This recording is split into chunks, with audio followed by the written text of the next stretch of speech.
ಇದ್ರ ಆಚೆಗೆ ಬರೋದಾದ್ರೆ ಈ ಕಡೆ ನಿಮ್ಮ ವರ್ಲ್ಡ್ ಚಾಂಪಿಯನ್ಶಿಪ್ ಮತ್ತು ನಿಮ್ದು ವರ್ಕೌಟ್ ಎಲ್ಲ ಆಯಿತು. ಈ ಸಿನಿಮಾ ಅನ್ನೋದು ಯಾವಾಗಿಂದ ಸ್ಟಾರ್ಟ್ ಆಯಿತು ಅಂತ, ಈ ಥರದ ಒಂದು ಕನಸು ಸಿನಿಮಾದಲ್ಲಿ ನಟಿಸ್ಬೇಕು ಅನ್ನೋದು? ಸರ್ ತುಂಬಾ ಆಸೆ ಇತ್ತು ಸಿನಿಮಾಲಿ ಮಾಡಬೇಕು ಅಂತ, ಯಾರಿಗೆ ತಾನೇ ಇರೋದಿಲ್ಲ. ಬಟ್ ಪ್ರಾಪರ್ ಚಾನೆಲ್ ಗೊತ್ತಿರಲಿಲ್ಲ. ಆ್ಯಂಡ್ ನಾನು ಎಚ್ ಆರ್ ಆಗಿ ಕೆಲಸ ಮಾಡ್ತಾಯಿದ್ದೆ. ಸೊ ಕೆಲಸ ಬಿಟ್ಟು ಸಿನಿಮಾಲಿ ಸೈಕಲ್ ಹೊಡೆಯೋದೆಲ್ಲ ನನಗೆ ಕಷ್ಟ ಇರ್ತಾಯಿತ್ತು. ಫಿನಾನ್ಷಿಯಲಿನೂ ಸ್ಟೇಬಲ್ ಇರಬೇಕಲ್ಲ ಕೆಲಸ ಬಿಟ್ಟು ಅದೆಲ್ಲ ಮಾಡೋದಕ್ಕೆ. ಸೊ ಜಾಸ್ತಿ ತಲೆ ಕೆಡ್ಸ್ಕೊತಾ ಇರಲಿಲ್ಲ. ಒಂದು ಫೈನ್ ಡೇ ಹೊಯ್ಸಳ ಮೂವಿಗೆ ಆಫರ್ ಬಂತು ನಮ್ಮ ಡಾಲಿ ಸರ್ ಜೊತೆ. ಅಲ್ಲಿ ಹೋದಾಗ ನಂಗೆ ಸ್ವಲ್ಪ ಕಾಂಟ್ಯಾಕ್ಟ್ಸ್ ಬೆಳೀತು. ಆಮೇಲೆ ತುಂಬ ಅಪ್ರಿಷಿಯೇಷನ್ನು ಸಿಕ್ತು. ಸ್ಕ್ರೀನಲ್ಲಿ ತುಂಬ ಚೆನ್ನಾಗಿ ಕಾಣಿಸ್ತಾ ಇದ್ದೀರಾ. ಆ್ಯಂಡ್ ಡಾಲಿ ಸರ್ ಕೂಡ ಹೇಳಿದ್ರು, ನಿನ್ನ ಫಿಸಿಕ್ಗೆ ನಿನ್ನ ಲುಕ್ಗೆ ಒಳ್ಳೆ ಆಫರ್ಸ್ ಬರುತ್ತೆ. ಐ ಮೀನ್ ನಾವೆಲ್ಲ ಹೀರೋ ಆಗೋಕ್ಕಾಗಲ್ಲ, ಕಪ್ಪಗಿದ್ದೀವಲ್ಲ. ನನ್ನ ನೆಗೆಟಿವ್ ರೋಲೇ ತುಂಬ ಇಷ್ಟ. ಅದಕ್ಕೆ ತಕ್ಕಂತೆ ಪ್ರಾಪರ್ ಟ್ರೈನಿಂಗ್ ಮಾಡು, ಹುಡ್ಕೊಂಡು ಬರುತ್ತೆ ನಿನಗೆ ಅಂತ ಅವರು ಆವತ್ತೇ ಅಡ್ವೈಸ್ ಮಾಡಿದರು. ಅವ್ರ ಹೇಳಿದಾಗೆ ನಾನು ಸ್ವಲ್ಪ ಸಿನಿಮಾ ಕಡೆ ಕಾನ್ಸಂಟ್ರೇಟ್ ಮಾಡಿದೆ.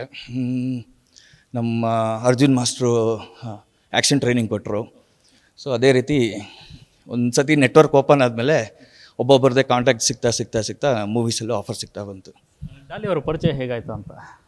ಅವ್ರ ಪರಿಚಯ ಇದೆ, ಹೇಳಿದ್ನಲ್ಲ ಹೊಯ್ಸಳ ಸಿನಿಮಾದಲ್ಲಿ, ಅಲ್ಲಿಂದನೇ ಆಯಿತು. ಈಗ ಅವರು ಪ್ರೊಡಕ್ಷನ್ ಮಾಡ್ತಿರುವಂಥ JC ಸಿನಿಮಾದಲ್ಲಿ ನೀವು ಪ್ರಮುಖ ಪಾತ್ರದಲ್ಲಿ ನಟಿಸ್ತಾ ಇದ್ದೀರಾ. ಯಾಕೆಂದರೆ ಮೊನ್ನೆ ಮುಹೂರ್ತದ ಒಂದಷ್ಟು ಗ್ಲಿಮ್ಸನ್ನು ಬಿಟ್ಟಿದ್ರು. ಅದರಲ್ಲಿ ನಿಮ್ಮ ನೋಡ್ತಾ ಯಾರಿದು ಈ ಮಟ್ಟಿಗಿದ್ದಾರೆ ಅಂತ ನೋಡಿದವರು ಕಮೆಂಟ್ ಮಾಡಿದವರು ತುಂಬ ಜನ ಇದ್ದಾರೆ. ಹೌದು, ಆ ಸಿನಿಮಾದಲ್ಲಿ ಒಂದು ಪ್ರಮುಖ ಪಾತ್ರಕ್ಕೆ ಹೇಳಿದ್ದಾರೆ ನನಗೆ.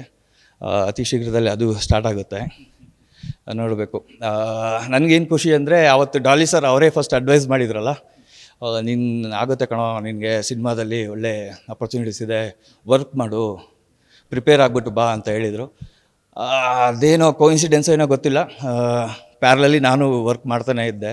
ನನ್ನ ಬಾಡಿ ಮೇಲಾಗಲಿ, ಆ್ಯಕ್ಷನ್ ಸ್ಕಿಲ್ಸ್ ಮೇಲಾಗಲಿ, ನನ್ನ ಆ್ಯಕ್ಟಿಂಗ್ ಸ್ಕಿಲ್ಸ್ ಎಲ್ಲ ಲಕ್ಕಿಲಿ ಈ ಆಪರ್ಚುನಿಟಿ ಸಿಕ್ತು. ಬರ್ತಾ ಇದ್ದಂಗೆ ಅಂದರೆ ನಿಮ್ಮ ಮೊದಲ ಹೆಜ್ಜೆಗಳಲ್ಲಿ ದೊಡ್ಡ ಸಿನಿಮಾಗಳು, ಈ ಕಡೆ ಶಿವಣ್ಣ ಅವರ ಗೋಸ್ಟ್ ಸಿನಿಮಾದಲ್ಲಿ ಮಾಡ್ತೀರಾ, ಈ ಕಡೆ ಹೊಯ್ಸಳ ಇದೆ, ಇನ್ನೊಂದು ಲೈಕಾ ಪ್ರೊಡಕ್ಷನಿಂದ ದೊಡ್ಡ ಮಟ್ಟದ ಒಂದು ಸಿನಿಮಾ ಆಗ್ತಿದೆ, ವಿಜಯ್ ಸರ್ ಮತ್ತು ನಿಖಿಲ್ ಅವರು ನಟಿಸ್ತಿರುವಂಥ ಸಿನಿಮಾಗಳಲ್ಲಿ.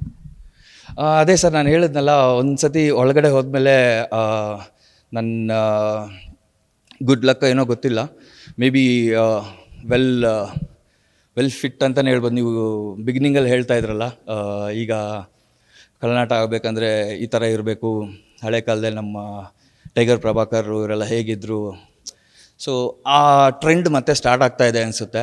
ನನಗೂ ಅದೇ ಆಸೆ, ಅವರೇ ನಮಗೂ ಇನ್ಸ್ಪಿರೇಷನ್ನು. ಅವ್ರ ಥರನೇ ಈಗ ನನ್ನನ್ನು ಯಾರಾದರೂ ನೋಡಿದ್ರೆ ಒಂಥರ ಭಯ ಬೀಳಬೇಕು, ಇಲ್ಲಾಂದರೆ ಯಾರಪ್ಪ ಇವನು ಹೀಗಿದ್ದಾನೆ ಅನ್ನೋ ಥರ ಇರಬೇಕು. ಬಟ್ ರಿಯಲ್ ಪ್ರದೀಪ್ ಅದಲ್ಲ, ನಾನು ತುಂಬ ಸಾಫ್ಟು, ಎಲ್ಲರೂ ಅದೇ ಹೇಳ್ತಾರೆ.